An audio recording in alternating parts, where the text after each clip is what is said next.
Hey everybody, this is Ryan McClanahan with historythroughcards.com. Hope you're all doing very well today. Not long ago, one of my subscribers, Michael Golden, had asked me about Dom DiMaggio and why I think that he belongs in the Hall of Fame. And this video, I'm going to tell you exactly why I think Dom does belong in the Hall of Fame and why I think he's been overshadowed by his brother Joe. In fact, I actually kind of tend to think that Dom DiMaggio was actually a better fielder, a much better fielder, in fact, than his brother Joe. Those are actually large shoes to fill, being the brother of such a superstar like Joe DiMaggio.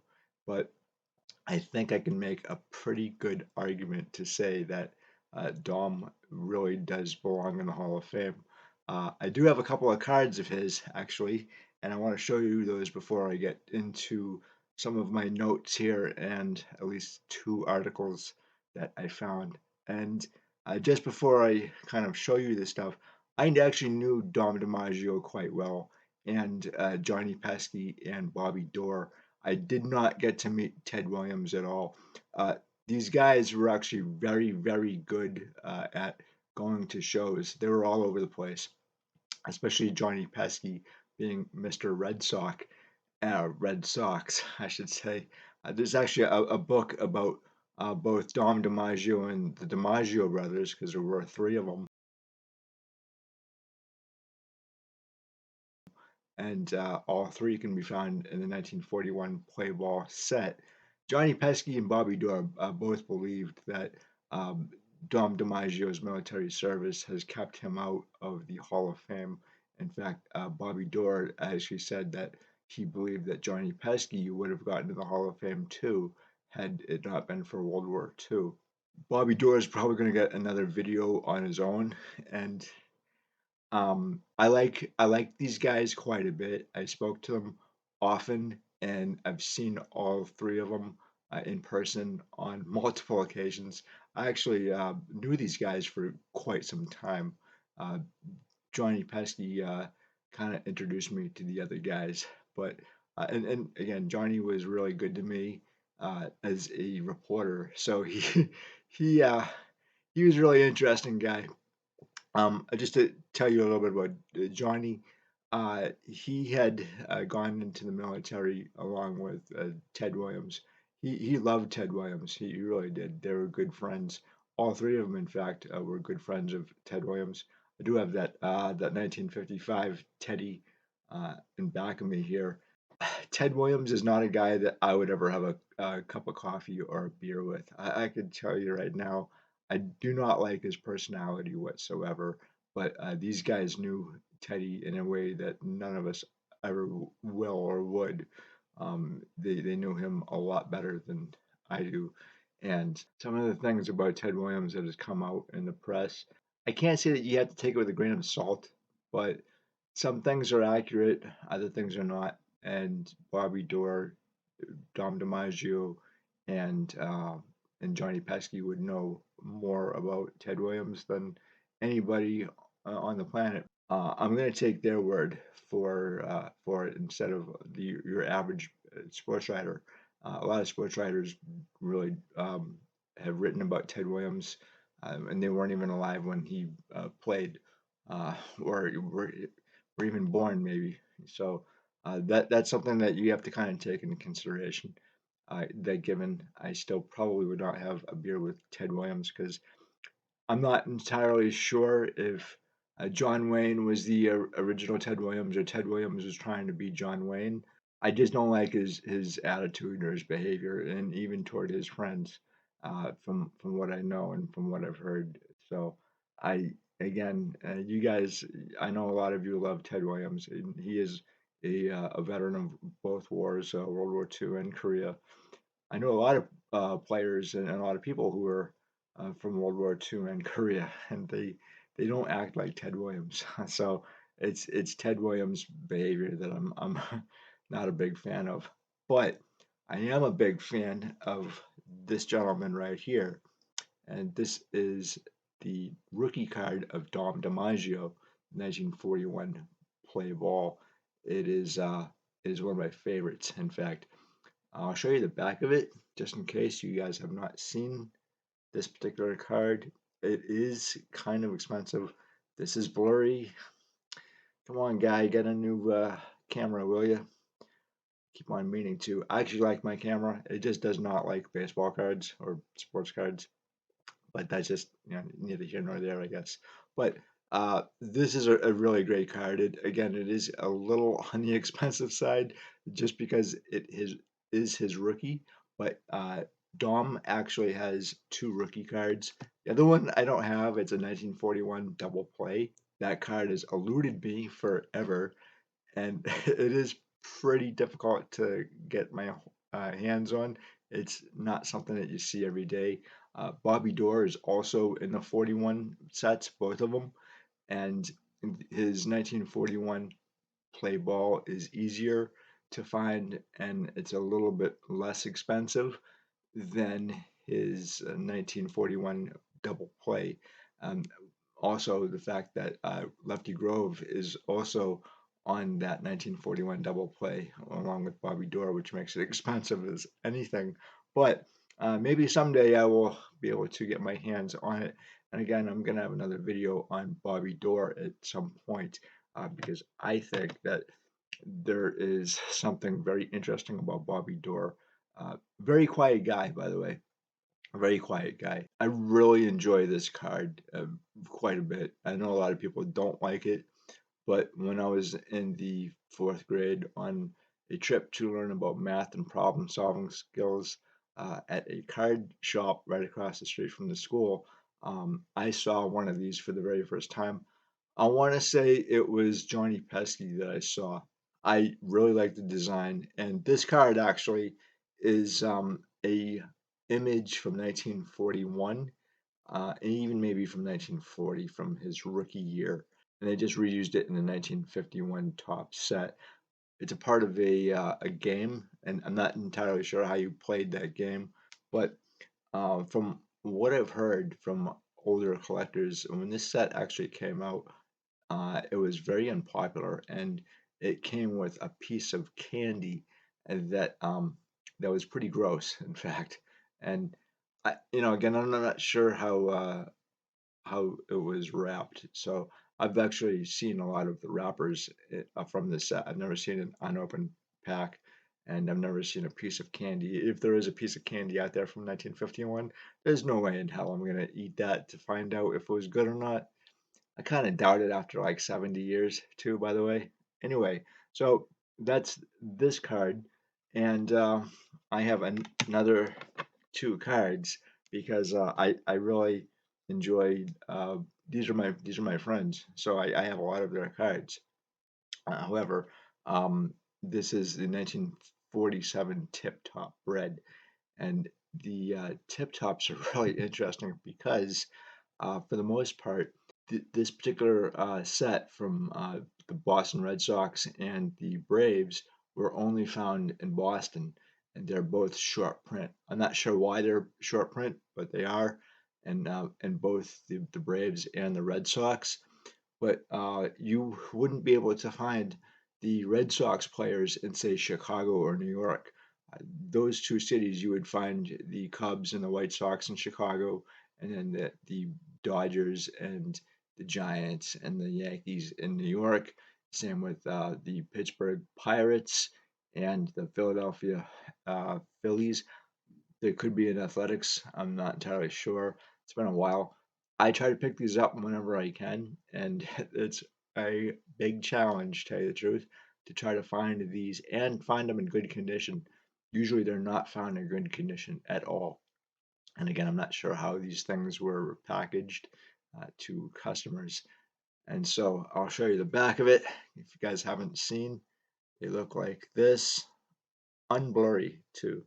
Let me see if I can, looks like that.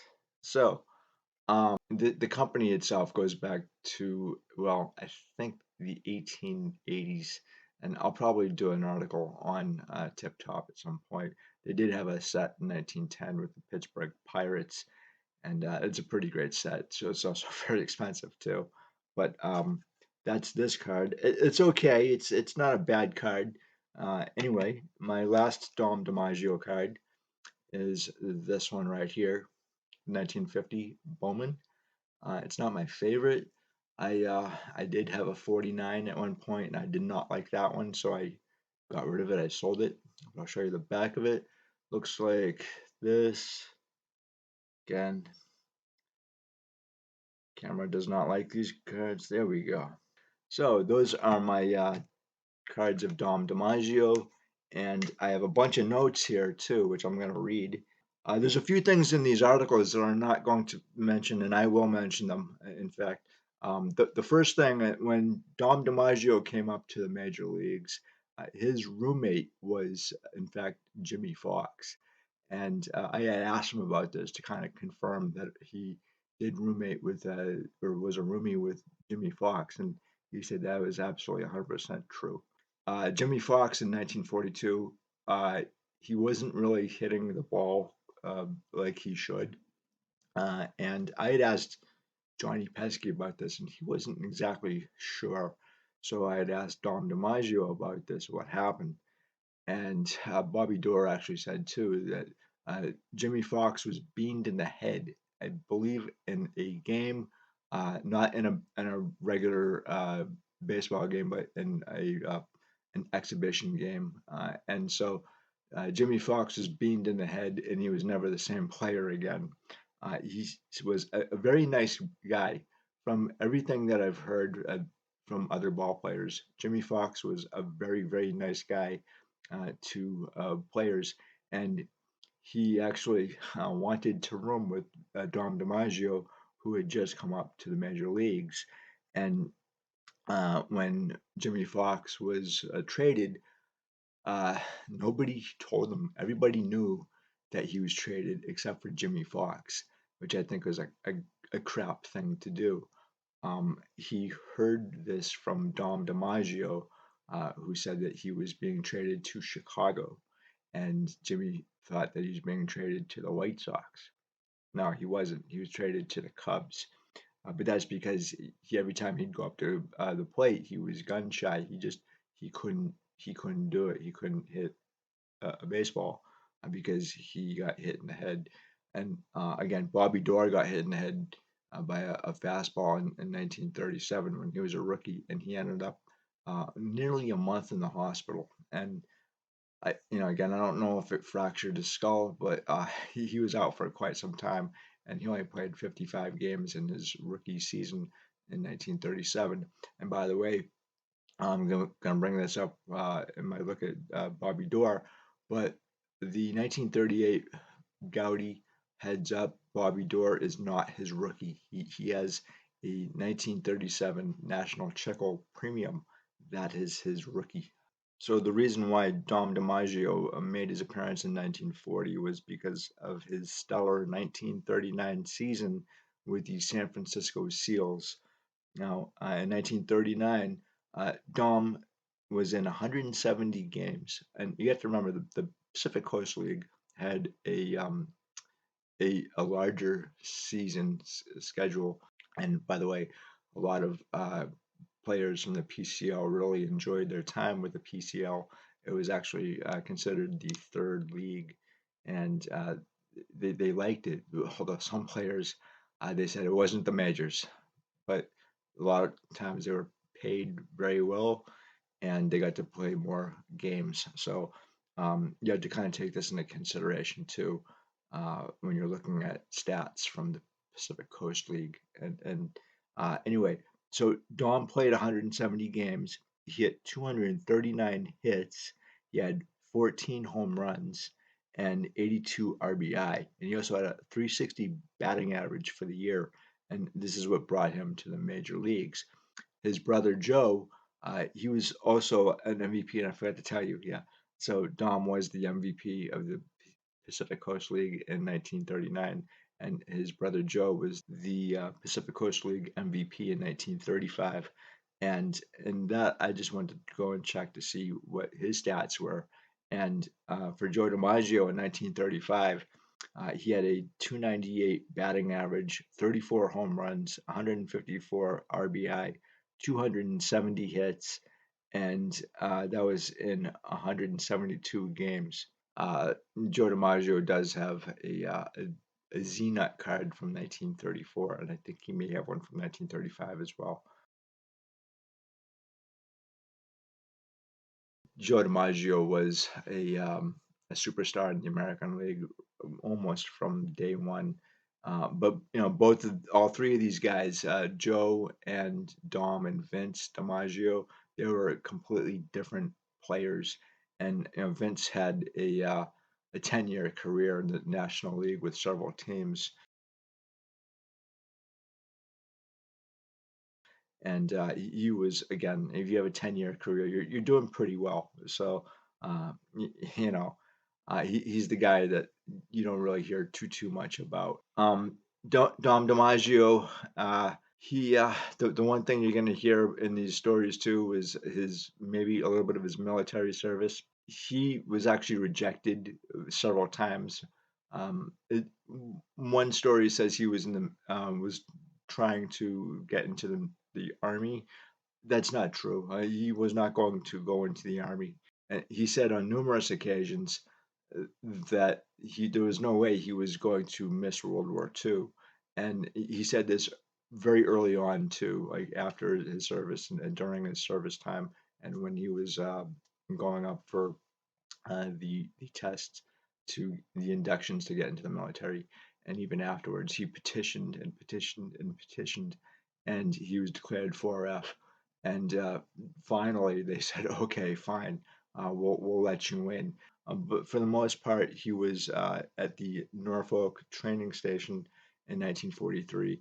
He actually was inducted in about October of 1942 into the Navy, and he spent 44 and I think 45 in Australia. There's also there's also a story that I heard too about Phil Rizzuto, and Phil Rizzuto was actually on board a ship, and from what I've heard, Phil got malaria, I think while on leave, but he did get malaria. He was on a ship, and he was um, he was escorted off the boat, the ship, and so he spent a lot of time in on baseball teams.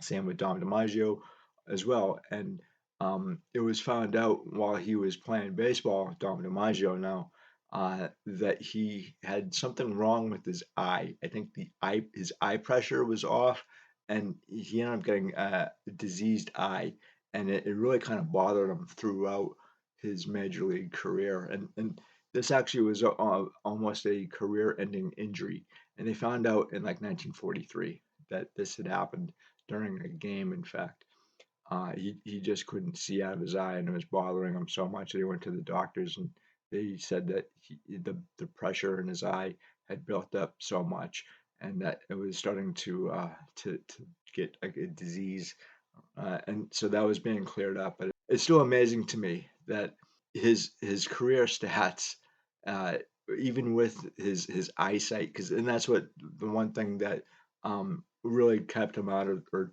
almost kept him out of the military, was his eyesight. Technically, he probably shouldn't have been in the military, but again, there's a lot of guys who shouldn't be in the military. He's on a 1944 service team, and he's in the World Series in 1944, a service World Series, if you will. And the Navy won 9 out of 11 games while he was in it, and I think that's really incredible. Anyway, he gets discharged. He misses the entire 1945 season. He comes back in 1946, and the Red Sox lose the World Series. And these articles are going to tell you exactly what happened in the 1946 World Series with Dom DiMaggio. So he also retired in 1953 after playing 3 games. And the article is going to tell you one thing. I'm going to tell you something completely different that a lot of people kind of know, but it isn't really written a lot of places. Two of the greatest reasons why he quit in 1953. He was a part-time player because of his manager, Lou Boudreau, and both of these guys did not like each other at all. And it's because of Lou Boudreau that he quit. The other reason too is because of his eyesight, and he also got into another injury with his eyes as well, and he called it quits. He was also 36 years old too, and usually for a baseball player, 36 seems to be the magical age when your skills start to decline or diminish. So uh, he ended up retiring, and he started a business. And he already had a great business acumen before he retired. He was into several different things, as well as you're going to read, which I think is really fascinating. And I'm going to share with you his obituaries, which kind of detail his entire career into one. And there's two of them that I found which had some great information. I really miss these guys. I really do. Johnny and Dom and Bobby Dorr. Again, I never met Ted, but that's okay.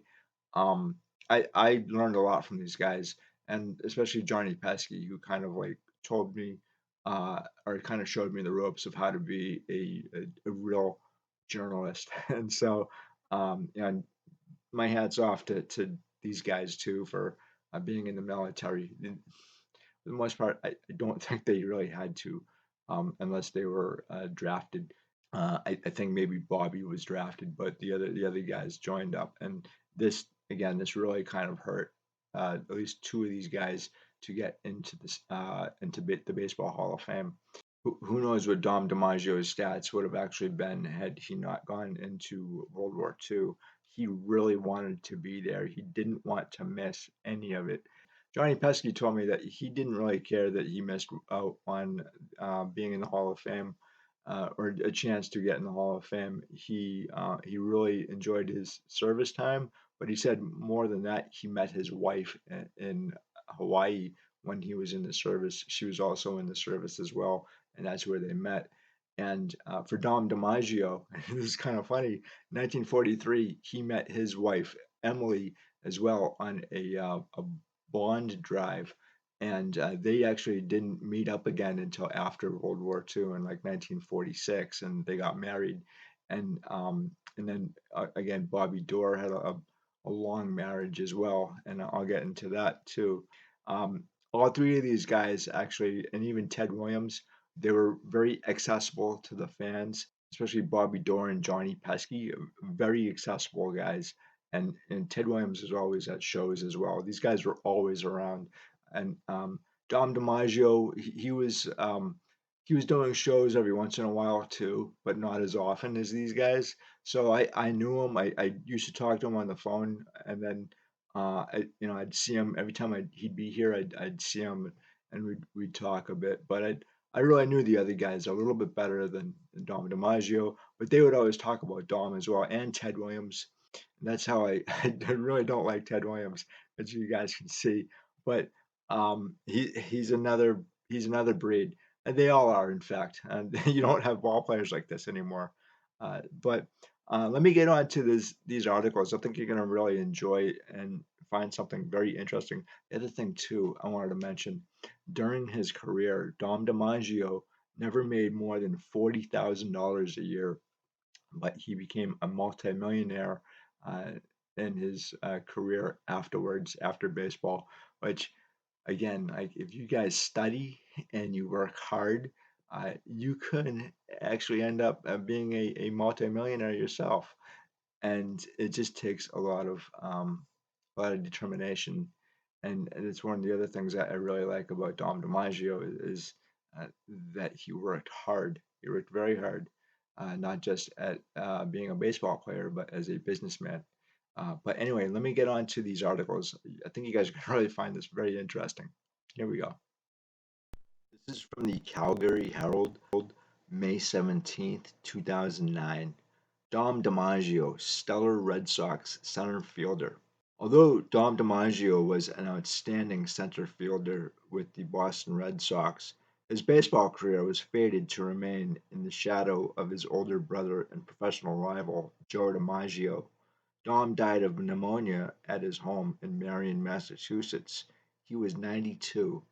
DiMaggio was a steady leadoff hitter and brilliant fielder for the Red Sox throughout the 1940s and early 1950s, and played his entire career alongside Hall of Fame great Ted Williams. He was named to 7 All-Star games, helped lead his team to the 1946 World Series, and was often considered the second best center fielder of his era, next only to his brother, who became a baseball legend with the Red Sox fiercest rivals, the New York Yankees.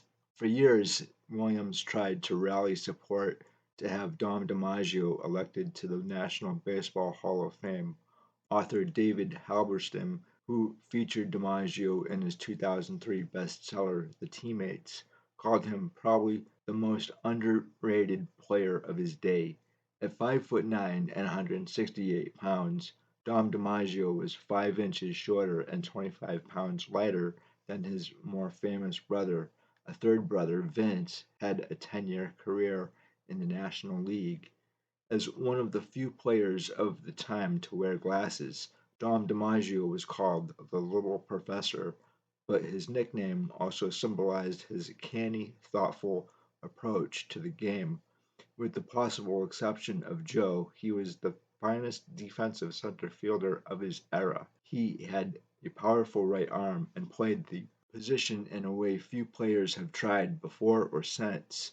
Before each pitch, he stood sideways in shallow center field, with my left foot facing the plate and my right foot parallel to the center field, he said in a 2006 Baseball Digest article. Some writers assumed that he adopted the odd position because Williams was so clumsy in left field, but DiMaggio said he had played that way since he was a boy in San Francisco. I could get a quicker start on fly balls over my head, he said, could come in faster on line drives to short center, and could charge ground balls better. When DiMaggio joined the Red Sox in 1940, he made an instant impact with his fielding and hitting. The next year, one of the most memorable in baseball history, Joe DiMaggio set a major league record by hitting safely in 56 consecutive games, and Ted Williams became the last big leaguer to hit 400. Dom DiMaggio scored 117 runs for the Red Sox that year, ranking third in the American League after Williams and Joe DiMaggio. In 1942, the same players again finished 1, 2, 3 in runs scored. After missing 3 years while in the Navy during the Second World War, Dom DiMaggio was a key player as the Red Sox won the 1946 American League pennant. In the 7th game of the World Series against the St. Louis Cardinals, he hit a double into the top of the 8th inning to drive in 2 runs and tie the score 3-3. But as he rounded first base, he pulled a hamstring and left the game. In the bottom of the 8th, his replacement, Leon Culberson, was slow to reach a single by Harry the Hat Walker and made a poor throw to the infield, allowing the Cardinals' Eno Slaughter to race from first base and slide home with the winning run. Quote, if they hadn't taken DiMaggio out of the game, Slaughter said, I wouldn't have tried it. DiMaggio had his finest season in 1950 when he hit .328 and led the American League in runs scored and stolen bases. He retired in 1953 with a lifetime average of .298. In 1949, he hit in 34 games in a row, the Red Sox team record. The streak ended when his brother made a difficult catch on a sinking line drive. The brothers remained close throughout their lives, but the younger DiMaggio acknowledged it wasn't always easy. Yes, he's my brother, and I'm his brother, he once said. It's been a struggle all my life. I was always Joe's kid brother. That sucks. Dominic Paul DiMaggio, the youngest of 9 children, was born February 12, 1917, in San Francisco to Sicilian immigrants. His father, a fisherman, believed baseball was a child's game until his sons became well-paid professionals. After retiring from baseball, Dom DiMaggio found a successful business manufacturing carpet and upholstery for automobiles. In later years, in the wake of Joe DiMaggio's marriage to Marilyn Monroe and the never-ending demands of curiosity seekers, DiMaggio became a protector of his brother's reputation. In 2001, Dom DiMaggio told Sports Illustrated that he had tried to save his brother's short-lived marriage to the film star. This is from the Courier News, Bridgewater, New Jersey, May 9th, 2009. Red Sox great Dom DiMaggio, Joe's brother, dies. Dominic DiMaggio, the bespectacled Boston Red Sox center fielder who made his own mark on the major leagues despite playing in the shadow of Hall of Fame brother Joe and teammate Ted Williams, died early Friday at his Massachusetts home. He was 92. DiMaggio died about 1 a.m. with the Red Sox television replay of Thursday night's game on in the background, said his son Dominic Paul. Quote, he was in and out of consciousness, but he was still acknowledging it. He was a Red Sox fan until the end, his son said.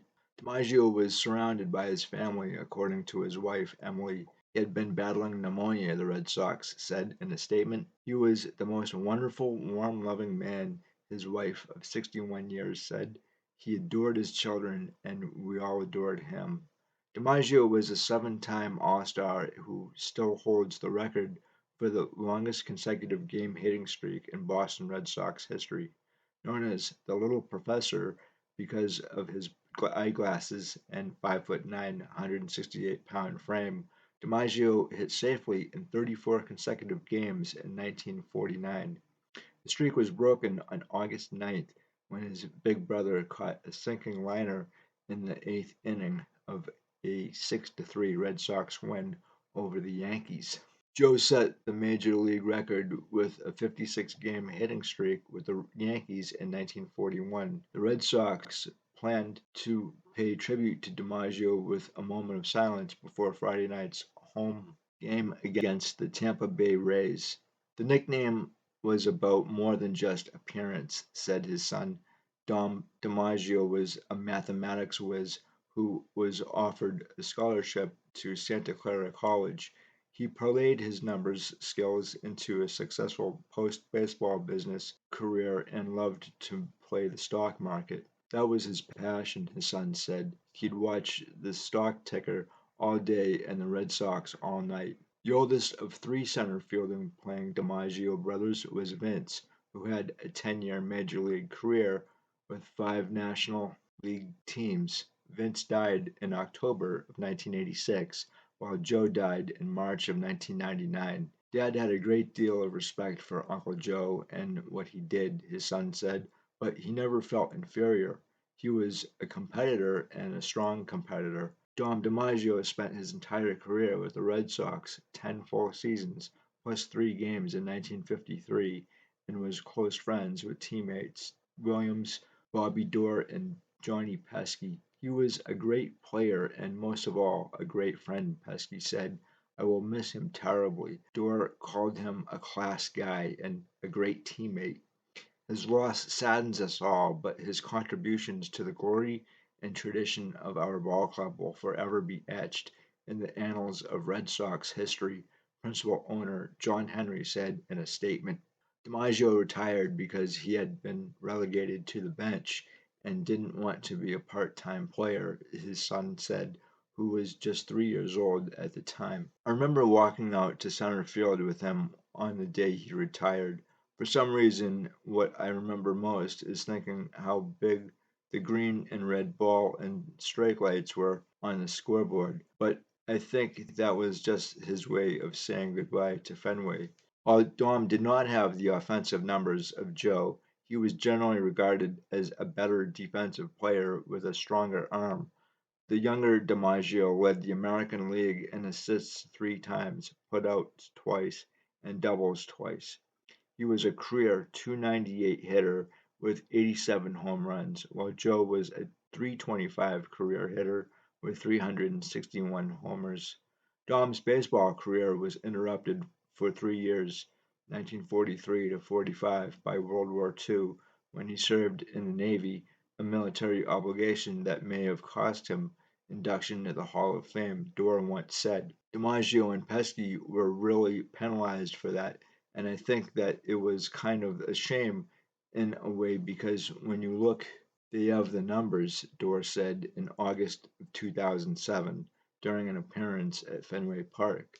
Dom played a pivotal role in Game 7 of the 1946 World Series against the St. Louis Cardinals, a heartbreaker for Boston fans. He batted in 2 runs in the 8th inning to tie the game at 3, but injured his leg while running the bases and was replaced in center field by Leon Culberson for the 9th. It was Culberson who fielded Harry the Hat Walker's double and threw it in to Pesky during Enos Slaughter's famous mad dash from first to home that won the series for the Cardinals. Many argued that if DiMaggio had been in center, he would have handled the play better and prevented Slaughter from scoring. Watching the play had been pure agony for Dominic DiMaggio, David Halberstam wrote in his 2003 book, The Teammates. His own injury, his own pulled hamstring, Dominic had now decided had been the decisive play of the game. After the Red Sox finally won the World Series in 2004, their first since 1918, DiMaggio, Pesky, and Dorr were on hand on opening day 2005 to raise the championship banner at Fenway Park. After his playing career, he started a successful company that manufactured upholstery and carpeting for automobiles, which he had run until his retirement in 1983. He remained active in many charitable and civic causes, supporting medical and educational institutions and serving on the board of trustees at St. Anselm College in Manchester, New Hampshire. A scholarship for a baseball or softball player at the school is named for him. He cared deeply for the players of his era who did not receive pensions. For years, he donated all the money he made from signing autographs to the American Professional Baseball Players Association, an organization that helps support older players not covered by a retirement plan. He is survived by his wife and 3 children, Dominic, Paul, Peter, and Emily. The Reverend Jonathan D. Felice, president of St. Anselm, has been asked to perform the funeral mass for DiMaggio on Monday at St. Paul's Church in Wellesley, Mass. I am biased. I do admit it. It's not really good to be a biased reporter, but I knew Dom DiMaggio and Bobby Dorr and Johnny Pesky for a long time, and they all 3 of them were quite helpful to me in my career as a reporter or a journalist, if you will. So again, I am biased, and I got to know these guys, but I still think that Dom DiMaggio should at least be on the ballot for Hall of Fame consideration, and then see what happens. I mean, the thing is, it's really difficult to play in the shadow of your much more famous older brother Joe, and so that I think kind of also hampers his ability to get a fair I guess, a vote in the Hall of Fame. And not only that, but I think World War II really kind of hampered him as well, as stat wise. We just don't know what kind of stats that Johnny Pesky or Ted Williams or Dom DiMaggio would have had they not gone off to fight in World War II.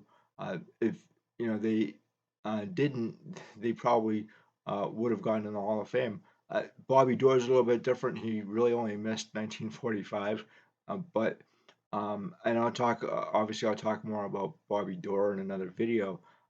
But I really do think that Dom DiMaggio was hampered by those 2 things and his eyesight too. You have to remember that his eyesight was a huge problem during his career, and he was injured. His eyesight was injured twice, and so uh, that too is a factor. What's also really interesting too is that he led the league with stolen bases in 1950, and at the time the Red Sox were not known to be a ball club of stolen base leaders, and those guys almost never really stole bases. I do not know why. I really don't. But he was actually a very good stolen base guy, and he just misses 200 hits in one year. So I really do think that he belongs there. I think he has the numbers, and God only knows that we have Hall of Famers in the Hall of Fame that were placed there under dubious circumstances. and guys who, um, well, they probably wouldn't be Hall of Famers, or they shouldn't be. But again, you have to kind of take this too with the era in which the ball player played, right? So 1940s. Um, Obviously, I think that if Dom DiMaggio had missed World War II, and he wouldn't have, but if he had, he definitely would be a Hall of Famer right now. There's no question in my mind, and partly because uh, Major League Baseball during World War II, with all those ball players in the service, I believe there were about 500, or maybe a little bit over 500 major leaguers in the military, and you had like something like uh, almost 2,000 minor leaguers. That's not a story though, but um, because of the depletion of all the really great ball players in Major League Baseball during World War II, his stats would have been incredible. So this kind of reminded me too of Hal Newhouser, who was a pitcher for the Detroit Tigers, I believe from like 1940 or 1939 through I think 1955 or so, 56. And so Hal Newhouser, uh, he's in the Hall of Fame, but a lot of people say that had it not been for World War II being exempt, that he wouldn't be there. He actually has back-to-back MVPs in 1944 and 1945, and had the majors been like it was in like 1941 or 1939, he wouldn't have gotten the two back-to-back MVPs or in the Hall of Fame. I'm not entirely sure how correct that is, but that's just one example, I think, of players who benefited greatly from not being in the military during World War II, and there are a lot of them. And then you have, again, Ken Keltner and a whole list of ball players who did benefit from their absence in World War II for being 4F or whatever. But again, Dom DiMaggio really wanted to be in the Navy above anything else. Again, Bob Feller would have gotten 300 wins if he had missed World War II, but he was another guy who was adamant that he sign up, and he was the first one to sign up after Pearl Harbor on December 8th. The other thing, too, is I don't think that these articles really explained it very well, but by the time Dom retired in 1953, he had played 1,338 games in center field, and he was ranked eighth all time, again, when he retired. And in putouts, double plays, again, he led the league twice each. He also had the league record by recording 400 putouts four times. And in 1948, his total of 503 putouts was a record for 30 years. So again, I don't want to beat a dead horse here, but I definitely think that he should at least be up for Hall of Fame consideration.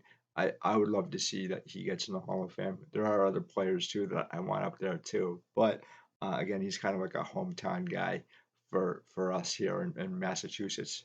And so, again, guys, thank you so much. I really appreciate it, and I'd love to hear what you guys have to say about Dom DiMaggio.